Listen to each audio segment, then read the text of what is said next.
दोस्तों, आज की कहानी आपको सोचने पर मजबूर कर देगी। अक्सर हम कई मौक़ों पर कुत्तों का नाम लेकर मिसाल दिया करते हैं। किसी को गाली देते हैं तो कुत्ते का नाम जुबान पर आता है। गाली आदमी को देते हैं पर नाम कुत्ते का बदनाम होता है। क्या कुत्ता इतना गया गुजरा जीव है?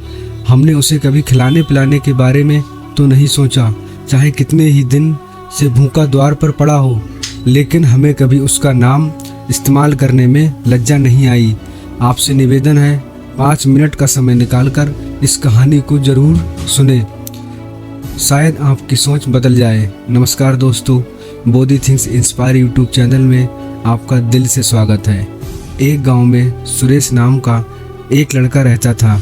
वह बहुत परेशान था। वह बस यही सोचता कि मैं पिछले जन्म में कौन सा पाप किया कि मुझे अभी भुगतना पड़ रहा है।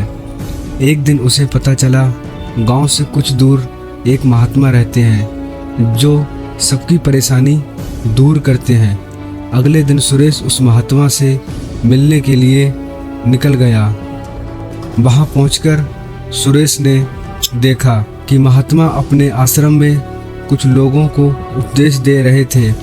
तभी सुरेश ने महात्मा को प्रणाम किया और कहा, गुरुदेव, मेरे मन में एक प्रश्न उठ रहा है। महात्मा ने कहा, निसंकोच होकर पूछो, आपके मन में वह कौन सा प्रश्न उठ रहा है? तब सुरेश ने कहा, गुरुदेव, मैं यह जानना चाहता हूँ कि कुत्ते को एक टुकड़ा रोटी खिलाने से मनुष्य को कौन सा फल मिलता है? तभी महात्मा ने बताया, अगर मनुष्य कुत्ते को रोटी खिलाने के 8 फायदे जान जाए तो कभी दुखी नहीं होगा। बेटा, कुत्ते को एक टुकड़ा रोटी खिलाने से मनुष्य को 8 फायदे होते हैं तथा जो भी मनुष्य इन फायदों के बारे में जान जाता है उसका जीवन धन्य हो जाता है और उसको जीवन में कभी दुखों का सामना नहीं करना पड़ता है। जो भी मनुष्य पृथ्वी लोक पर कुत्ते को एक टुकड़ा रोटी खिलाता है उसे 8 फायदे होते हैं और वह जीवन भर सुखी रहता है और मनुष्य की मृत्यु के बाद मोक्ष की प्राप्ति होती है। महात्मा ने कहा, बेटा, तुम्हें एक कहानी सुनाता हूँ, ध्यान से सुनना, फिर तुम्हें सब पता चल जाएगा। एक समय की बात है, एक काले रंग का कुत्ता था। वह बहुत ही लाचार था और भूखा प्यासा था। वह गांव में सभी के घर घर जाता था, परंतु उसे कोई भी व्यक्ति रोटी का एक टुकड़ा भी नहीं देता था। वह भूख के मारे इधर उधर घूमता रहता। एक दिन वह गांव के बाहर नदी के किनारे एक ऋषि के आश्रम पर पहुंच गया और ऋषि से कहने लगा, हे मुनिवर, मुझे लगता है आप बहुत ही विद्वान तथा ज्ञानी हैं, इसलिए मैं भूखा प्यासा आपके पास आया हूँ। कृपया करके आप मुझे एक टुकड़ा रोटी का दे दीजिए, जिसे मैं खाकर अपनी भूख को शांत कर लूँ।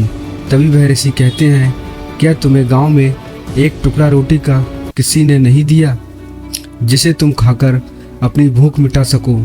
वह कुत्ता ऋषि से कहता है, हे मुनिवर, मैं आपको क्या बताऊं, आप मेरी बातों पर विश्वास नहीं करोगे। तभी वह ऋषि कहते हैं, नहीं, तुम बताओ, तुम्हारी बातों पर मैं विश्वास अवश्य करूंगा। मुझे तुम बताओ, मुझे तुम बहुत ही लाचार दिखाई पड़ते हो। तभी वह कुत्ता कहता है, ठीक है मुनिवर, मैं आपको अपनी बीती बताता हूँ। कि कुत्ता ऋषि से कहता है, हे मुनिवर, दुनिया के लोगों, हम पर रहम करो।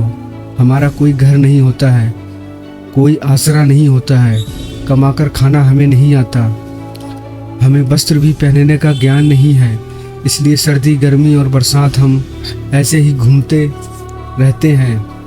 हमें पढ़ना लिखना भी नहीं आता। मुनिवर, आपकी तरह हमें अनुशासन नहीं आता, हमें आपकी तरह बोलना नहीं आता। ये हमारा दुर्भाग्य ही समझिए, परंतु हमें आपकी तरह भूख भी लगती है। चोट लगने पर हमें आपकी तरह दर्द भी होता है, हमें आपकी तरह रोना भी आता है। बस इन्हीं 3 कामों में हम आपकी बराबरी करते हैं, इसलिए हम पर दया दिखाएं, हमें और कष्ट मत दीजिए। ईश्वर ने तो हमें वैसे भी कष्ट देकर ही भेजा है, ऊपर से आप लोग हमें परेशान करते हैं।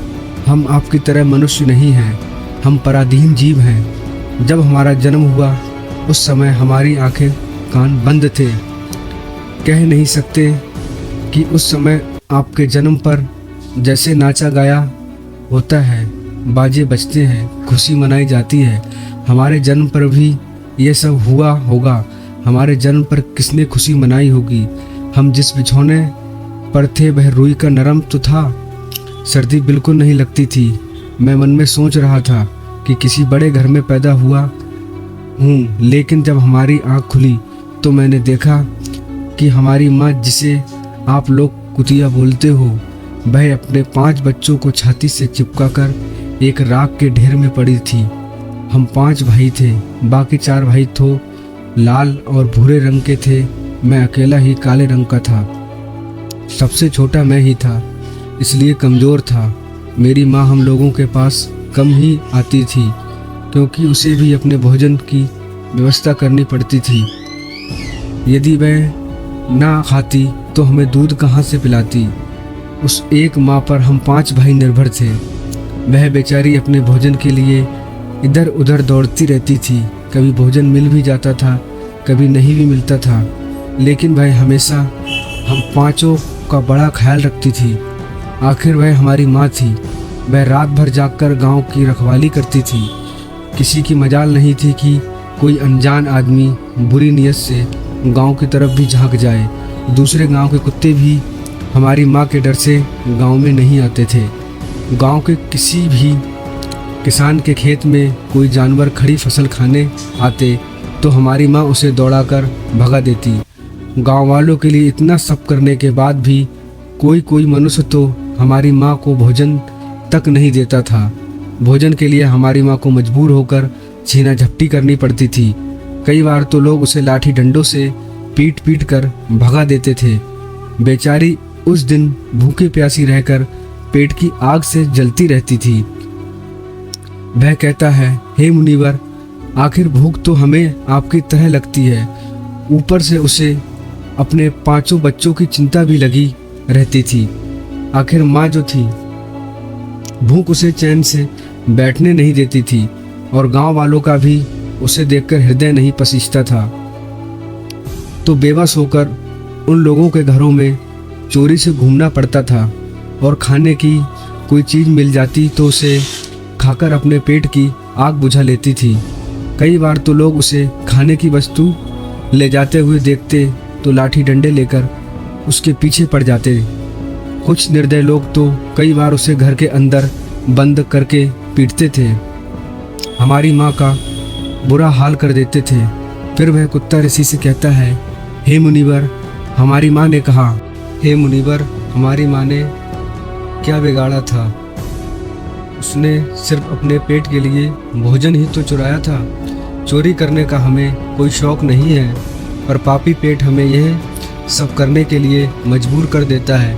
एक दिन की बात है, बड़ी ज़ोरदार बरसात हो रही थी, ओले पड़े थे, ठंडी हवा चल रही थी। उस ठंड में ठिठुर ठिठुर कर हमारे 3 भाई मर गए। उस दिन हमारी माँ बहुत रोई थी, लेकिन मनुष्य हमारी पीड़ा को नहीं समझा, क्योंकि उसके बच्चे थोड़ी मरे थे। फिर वह कुत्ता कहता है कि मुनिवर, अब हम सिर्फ 2 भाई रह गए थे। हमारी माँ हम दोनों की अच्छे से देखभाल करने लगी। फिर एक दिन उसी गांव में एक सेठ के घर पर दावत चल रही थी और अनेक प्रकार की मिठाइयाँ बन रही थी। सेठ जी के घर काफ़ी मेहमान आए थे। हमारी माँ कुछ खाने की तलाश में बार बार उधर जाती, लेकिन लोग उसे दुत्कार कर भगा देते थे। किसी को उस पर इतना भी तरस नहीं आया कि एक रोटी उस बेचारी को खाने को फेंक देते। एक रोटी से उनका क्या बिगड़ जाता? मेरी माँ बार बार जाती और वहीं खड़ी खड़ी देखती रहती थी। सेठ जी के आंगन में दावत खाने का सिलसिला चालू हुआ। भोजन परोसा जाने लगा। मेरी माँ भी वहीं जाकर पूंछ हिलाने लगी। खाना परोसने वाला आदमी जब किसी काम से भीतर गया तो मेरी माँ दबे पांव रोटी लेने को चल पड़ी। फिर दूसरे आदमी ने मेरी माँ को जाते हुए देख लिया तो चारों ओर से लोग चिल्ला चिल्ला कर उसकी तरफ भागे। मेरी माँ उनकी चीख सुनकर घबरा गई। 2-3 आदमी लाठी लेकर उसके पीछे दौड़े। मेरी माँ वहाँ से घबराकर भागने लगी। परंतु उसे वहाँ से निकलने का कोई रास्ता नहीं मिला, क्योंकि सामने से लोग लाठी डंडे लेकर आ रहे थे। तभी मेरी माँ वहाँ पर जो लोग भोजन कर रहे थे उनको लांघ कर निकल गई। आगे वह कुत्ता कहता है, हे मुनिवर, मेरी माँ अपने निकलने पर इतनी हैरान नहीं थी जितनी कि उन लोगों को देखकर हुई थी जो वहाँ पर दावत खा रहे थे। वह सब उठकर खड़े हो गए। उन्होंने भोजन करना छोड़ दिया और कहने लगे कि कुतिया के लांघ जाने के कारण भोजन खराब हो गया है। सब एक दूसरे से विचार विमर्श कर रहे थे कि अब क्या किया जाए, खाना तो सब खराब हो गया। फिर सेठ जी फूट फूट कर रोने लगे और कुछ लोग तो यह भी कह रहे थे कि भाई, कुतिया के लांघने से भोजन खराब कैसे हो गया? उसने खाने में या पत्तल में मुंह थोड़ी डाला है, सिर्फ ऊपर से लांघ कर ही तो गई है। और कहने लगे, शहरों में तो लोग कुत्तों को पाल कर घर के अंदर सुलाते भी हैं और खिलाते भी हैं, तो इसमें कोई बुरी बात नहीं है। अगर कुतिया लांघ कर गई है तो भोजन खराब नहीं हुआ है। लेकिन उनमें से कुछ लोग बड़े घरों से ताल्लुक़ रखते थे, उन्होंने एक भी नहीं चलने दी। कह रहे थे कि भोजन तो भ्रष्ट हो गया है, ये हमारे खाने के लायक नहीं है। आखिरकार उन्हीं की बात मानी गई। अब तो वह सारा भोजन गरीबों में बांट दिया गया। उस दिन तो मेरी माँ पेट भरकर खाना मिल गया था। ऐसा सुख उसने जीवन में कभी नहीं पाया था, लेकिन वह सुख उसके लिए बड़ी मुसीबत बन गया। वह भोजन करके वहाँ आराम से लेटी ही थी, उतने में वह सेठ डंडा लेकर वहाँ आ पहुँचा और उसने बुरी तरह से पीटना शुरू कर दिया। उसे वहाँ से भागने का कोई मौका, कोई अवसर नहीं मिल पाया। डंडों की चोट से वह बुरी तरह से चिल्लाने लगी। माँ का विलाप सुनकर पत्थर भी पिघल जाता, पर उस निर्दयी को उस पर जरा भी रहम नहीं आया। वह उसे कठोरता पूर्वक पीटता रहा। माँ का वह शोर पूरे गांव में सुनाई दे रहा था। तब कुछ लोग आए और उसे समझाते हुए बोले, सेठ जी, जाने दो, भूख में तो आदमी की बुद्धि भ्रष्ट हो जाती है। ये तो एक पशु है, इसे अच्छे बुरे का क्या ज्ञान? अब इसे मारकर आपको क्या मिलेगा? जो होना था सो हो गया। लोगों के समझाने के बाद उसने हमारी माँ को पीटना बंद किया। फिर बड़ी मुश्किल हालात में वह हमारे पास आई। माँ ने आकर सारी कहानी हम दोनों भाइयों को सुनाई। हमने सोचा कि कितना कष्ट भरा है हम कुत्तों का जीवन। आदमी एक रोटी के टुकड़े के बदले एक चोर के जितना पीटता है, बेकार है।